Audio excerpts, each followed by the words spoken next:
Hello বন্ধুরা, good morning. কেমন আছো সবাই? আশা করি সবাই খুব ভালো আছো, আর আমিও ভালোই আছি।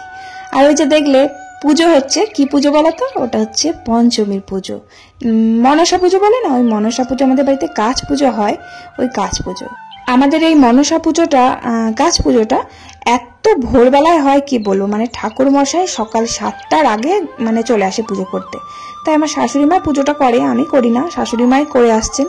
আমি ঘুম থেকে উঠেই দেখছি ঝমঝম করে বৃষ্টি পড়ছে, আর ওদিকে ঠাকুর মশাই পুজো করতে এসে গেছে। কাকিমাদের আগে পুজো করে, তারপরে আমাদের, মানে যাদের জোগাড় আগে হয়ে যায় তাদেরই পুজোটা আগে করে নেয়। সকাল 7টার আগে কিন্তু ঠাকুর মশাই এসে যায় প্রত্যেক বাড়ি পুজোর সময়। এটা হচ্ছে নাগ পঞ্চমী বলে না, সেই পুজো আর কি। এই আষাঢ় মাসেই পুজোটা হয়, আষাঢ় শ্রাবণ মাসে শেষ পঞ্চমী হয়। এই মনসা পুজোর দিন কিন্তু রান্না করতে নেই আমাদের বাড়িতে। মানে কেমন ধরনের রান্না করতে আছে শুনলে অবাক হয়ে যাবে তোমরা। প্রথম যেদিন পুজো হয়, মানে যেদিন গাছ পুঁতে পুজো করা হয়, সেই দিনকে রাত দেই নেই বাড়িতে, উনুনই জ্বালতে নেই। মানে সিদ্ধ আলু চচ্চড়ি করে মুড়ি খাওয়া আর কি। আর আজকে যে পুজোটা হচ্ছে, এই পুজোটাতেই কিন্তু রান্না করতে আছে। রান্না করতে বলতে তেমন রান্না নয়, মানে ছ্যাঁক ছুক করতে নেই, তবে ভাতটা চাল নেড়ে রান্না করতে আছে। মানে চালটাকে নেড়ে নিতে হবে, চাল কিন্তু ধোয়া যাবে না। এই হচ্ছে আমাদের শ্বশুরবাড়ির নিয়ম। মানে এই কি নিয়ম আমি সেটাই বুঝতে পারি না। ভাত রান্না করতে আছে, কিন্তু কোনো ছ্যাঁকচুক করতে নেই, তরকারি রান্না করতে নেই, কোনো ভাজাভুজি তো করাই যাবে না, আর আজ তো বাড়িতে ঠেকানোই যাবে না। আর দুটো পঞ্চমীতে কিন্তু রান্না করিনি। প্রথম দিন যে গাছ পুজো, ওই দিন রান্না করিনি, তারপরে প্রথম পঞ্চমীটা রান্না করিনি। রান্না করতে নেই, একটা না দুটোতে আমাদের রান্না করতে আছে। মানে আমার শাশুড়ি মা এই নিয়মটা আর কি বার করেছেন। আগে কিন্তু একদমই রান্না করতে ছিল না। আমার শাশুড়ি মানে আমার ঠাকমা শাশুড়ি আর কি এই নিয়মটা বার করেছেন, যে এই পঞ্চমীর মধ্যে দুটো পঞ্চমীতে উনি রান্নাটা আর কি চালু করেছেন। এটা কিন্তু ছিল না।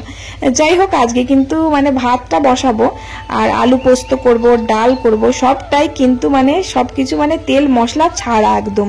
হলুদ তো দেওয়াই যাবে না, হলুদ ছাড়া একদম সেদ্ধ পুরো। উনুনটা আজকে আবার জ্বালতে হয়, মানে আজকের আবার নিয়ম যে উনুন জ্বালতে হয়। মানে কি নিয়ম সত্যি।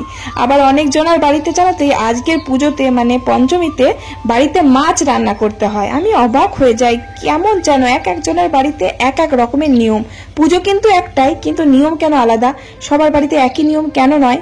এই যে মাছ রান্না করতে আছে আমাদের বাড়িতে, যেমন মাছ আনলে মানে বিশাল অশুভ আর কি। আজকের দিনে মাছ তো বাড়িতে ঢোকাতেই নেই, ছুতেও নেই।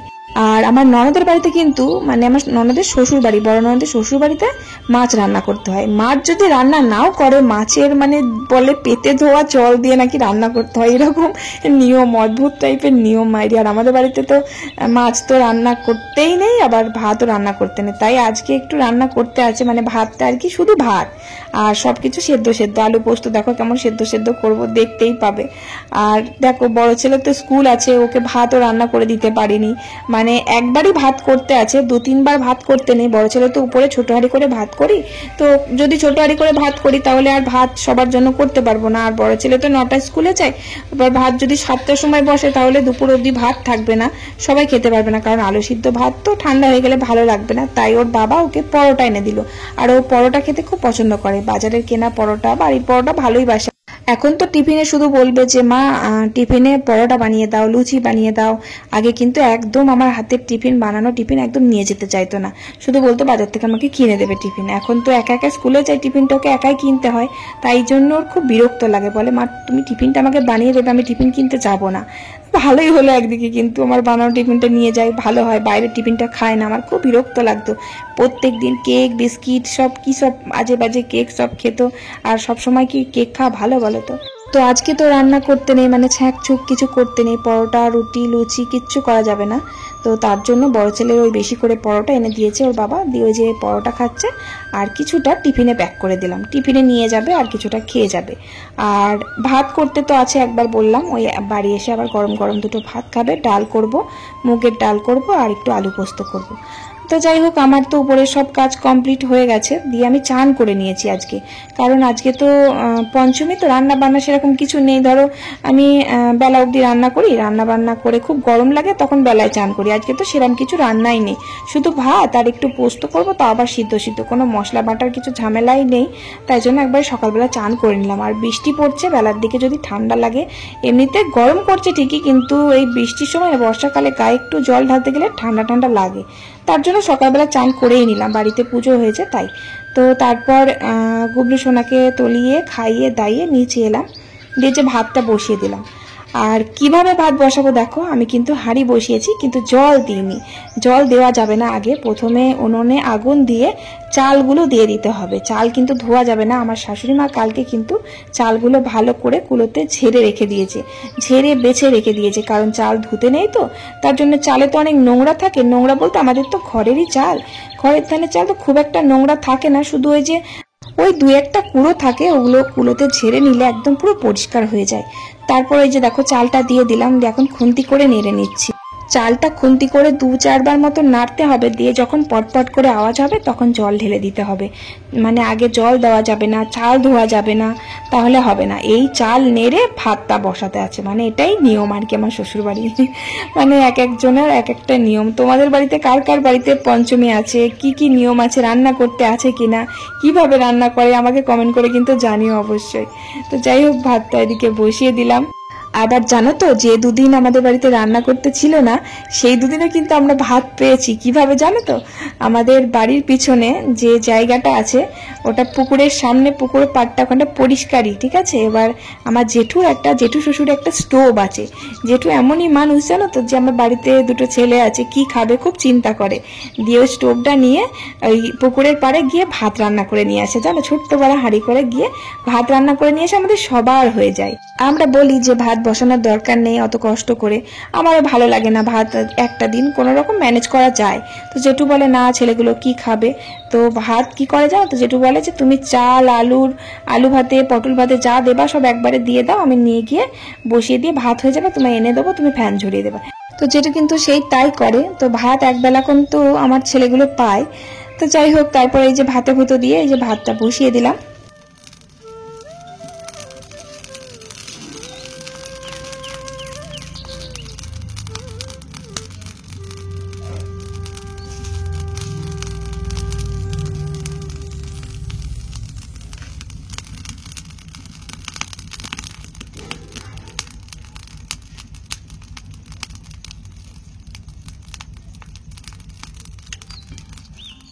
ওদিকে ভাতটা বসিয়ে দিয়ে আসলাম, আর উনুনের মুখের গোড়ায় কয়েকটা ওই হ্যাটকার কাঠিগুলো দিয়ে দিলাম।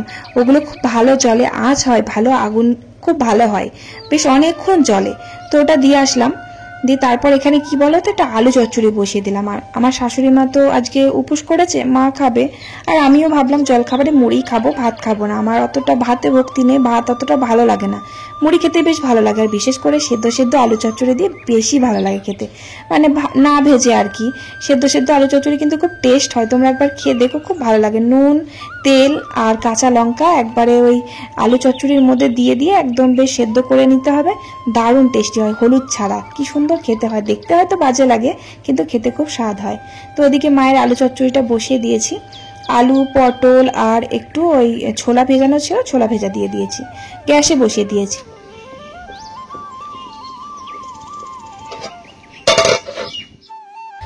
গ্যাসে ওদিকে আলু চচ্চড়িটা বসিয়ে দিয়ে আসলাম, আর এদিকে ভাত হচ্ছে, ভাত এখনো হয়নি।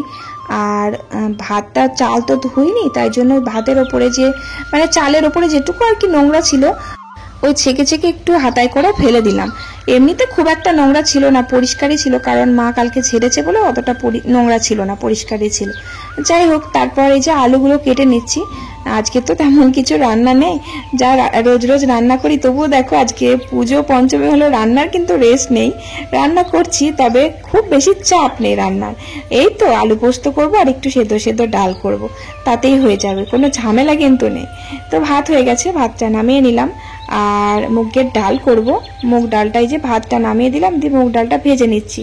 মানে ভাজতে আছে এরকম ভাবে, কিন্তু তেল দিয়ে, মানে তেলের মধ্যে কিন্তু ছাড়া যাবে না, ছ্যাঁক করে আওয়াজ হয় না তেলের মধ্যে, তার জন্য তেল দেওয়া যাবে না। আমি কাঠখোলা এমনি ভেজে নিচ্ছি। আর এই যে আলু পোস্ত করব, আলু পোস্তর মধ্যে 2-4টে পটলও দিয়েছি। এখনকার আলু তো কি বাজে, মানে খুব মিষ্টি টাইপের, এবার আলু পোস্ত তো মিষ্টি হলে ভালো লাগবে না, তাই 2টো পটল দিয়ে দিলাম, আর বেশি করে লঙ্কা দিয়ে দিয়েছি।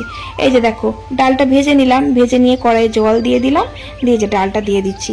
আর এই ডালটা একেবারেই কমপ্লিট করে নেব। ডালের মধ্যে 2টো পটলও দিলাম, আর এক মতো আলু দিলাম, আর একবারে তেল, কাঁচা লঙ্কা, নুন একবারে দিয়ে আর কি সেদ্ধ করে নেবো, ব্যাস ডাল কমপ্লিট। এই যে দেখো, ডাল বসিয়ে দিয়ে গেছিলাম, দিয়ে গুবলু সোনাকে খাইয়ে দিয়েছিলাম। ওদিকে গুবলুকে খাওয়াতে খাওয়াতে এদিকে ডালটা আমার কি সুন্দর সেদ্ধ হয়ে গেছে। দেখো সেদ্ধ সেদ্ধ ডাল, হলুদ ছাড়া দেখতে বাজে লাগছে, কিন্তু সত্যি বলছি অসাধারণ স্বাদ হয় খেতে, খুব সুন্দর লাগে, যেন পুরো অমৃত লাগে, অমৃত আজকের ডালটা সত্যি করে। যাই হোক, ডালটা কমপ্লিট হয়ে গেল। তারপরে পোস্তটাও বসিয়ে দিলাম, একদম জল দিলাম কড়াইয়ে, জল দিয়ে আলু পটল দিয়ে দিলাম, একেবারে নুন হলুদ দেবো না, সরি হলুদ দিতে নেই আজকে, নুন দিয়ে দিলাম, তারপরে লঙ্কা টঙ্কা দিয়ে সেদ্ধ করতে দিয়ে আসলাম। আর পোস্তটা নামাবার আগে দেবো, তেলটা দেওয়া হয়নি, সরি নুনটাই দিয়েছি শুধু, তেলটা একটু আগে করে দিলে মানে অতটা টেস্ট হয় না, তেল একটু পরে দিলে মানে নামাবার একটু আগে দিলে খেতে ভালো লাগে, মানে পোস্তটা যখন দেবো বেটে তখন তেলটা দিয়ে দেবো, খেতে ভালো লাগবে। তারপরে চলে এলাম ঘরে মায়ের কাছে, মা বললো চলো মুড়িটা খেয়ে নিই, 11টা প্রায় বেজে গেছে, ওই করতে করতেই 11টা বাজিয়ে ফেলেছি। দিয়ে যে সেদ্ধ সেদ্ধ আলু চচ্চড়ি দিয়ে মুড়ি খেয়ে নিলাম, সত্যি খুব ভালো লাগলো খেতে। মাঝে সাঝে এরকম কিন্তু মুড়ি খেতে খুব ভালো লাগে, জলখাবারে তো আমরা ভাত খাই, আমার কিন্তু মুড়ি খেতে খুব ভালো লাগে, কিন্তু সবাই তো মুড়ি পছন্দ করে না, আমাদের বাড়িতে কিন্তু সবাই ভাত খেতে ভালোবাসে, তাই ভাত হয়। সবাই যদি মুড়ি খেত তাহলে প্রত্যেকদিন এক এক রকমের এক একটা তরকারি করে জলখাবারটা মুড়ি খাওয়া হতো, ভালো লাগে বেশ আমার খেতে। যাই হোক, মুড়ি খেলাম, মা আর আমি গল্প করতে করতে, দিয়ে চলে এলাম রান্নাঘরে। দিয়ে যে এবার পোস্তটা বেটে নিতে হবে, পোস্তটা দেবো, তাহলেই আমার কিন্তু রান্না কমপ্লিট, ব্যাস ডাল হয়ে গেছে, পোস্তটা হলেই হয়ে যাবে। আর পোস্ত শিলেই বাটি আমি, মিক্সিতে পোস্ত বাটলে না কেমন একটা হয়, মানে গোটা গোটা থাকে, ভালো মিহি হয় না। আমার মিক্সির কোটোটা কিন্তু খুব বড়, আর ছোট যেগুলো আছে এখন নতুন উঠেছে, খুবই ছোট, পোস্ত বাটার জন্য সর্ষে বাটার জন্য একটা ছোট্ট মতন কোটো উঠেছে, তো ওইগুলো একটা নিতে হবে, তাহলে মিক্সিতে পোস্তটা আমি বাটতে পারবো। এমনিতে আমার কোনো অসুবিধা হয় না, শিলেই আমি মশলা বাটি, মাঝে সাঝে একটু শিল ব্যবহার করা ভালো, তাই না বলো, একটু ব্যায়াম হয় শরীরে, তাই জন্য আমি শিলেতেই বাটি বেশিরভাগ মশলা। তো যাই হোক, পোস্তটা বেটে নিলাম। আর জানো তো, আলু পোস্ততে হলুদ না দিলে কিন্তু খুব ভালো টেস্ট হয়, জানো তো। আমার শাশুড়ি মা বলে যে আমি কিন্তু আগে পোস্ত করলে কখনো হলুদ দিতাম না, হলুদ ছাড়া সাদা আলু পোস্ত দেখতে কেমন একটা লাগে, কিন্তু খেতে খুব ভালো হয়।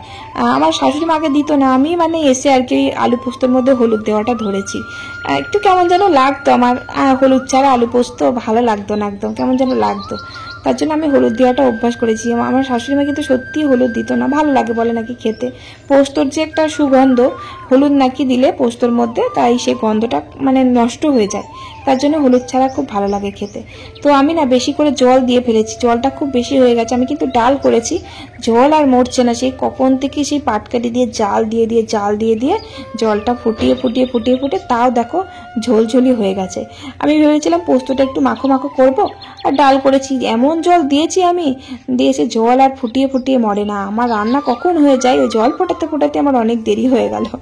যাই হোক, তারপরে এদিকে টিপটিপ করে বৃষ্টিও পড়ছে, আমি এই যে কড়াইটা মেজে নিচ্ছি, আর আজকে আবার কড়াইতে বেশি পড়ে নি, চট করে কড়াইটা মাজা হয়ে যাবে, বেশি তো রান্না হয়নি, তাই কড়াইটা ঝট করে মেজে নিচ্ছি।